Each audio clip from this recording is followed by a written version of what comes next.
హనుమాన్ చాలీసా సంకల్పం చేస్తే డైరెక్ట్ గా హనుమాన్ జీని వచ్చి మన ప్రాబ్లం సాల్వ్ చేస్తాడంట. ఇది నిజంగా నిరూపించబడింది.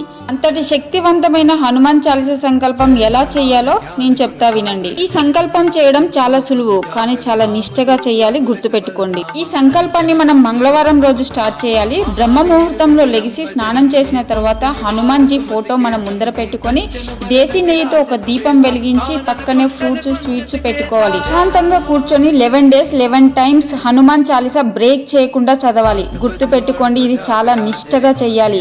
ఈ చాలీసా చదవడానికి ముందు మీ కోరికని బలంగా మీ మనసులో పెట్టుకోండి. హనుమాన్ చాలీసా చదవడం పూర్తయిన తర్వాత లాస్ట్ లో తులసీదాస్ అనే పేరు బదులుగా మీ పేరు చదవాలి. 11 days ఎండ్ అయిన తర్వాత ఒక రోజు బజరంగ్ బాజ్ చదవాలి. ఎందుకంటే బజరంగ్ బాజ్ లో స్వయంగా హనుమంతుడే వచ్చి మీకు హెల్ప్ చేస్తాడని రాసి ఉంది. నిష్ఠతో మీరు 11 రోజులు ఈ సంకల్పం చేసి చూడండి. దేవుడు ఏదో ఒక రూపంలో వచ్చి మీకు హెల్ప్ చేస్తాడు. ఇది నేను చెప్పేది కాదు, నిజంగా చాలాసార్లు నిరూపించబడిన హనుమాన్ సంకల్ప కథ. ఈ విషయం తెలియని వారికి షేర్ చేయండి. జై హనుమాన్.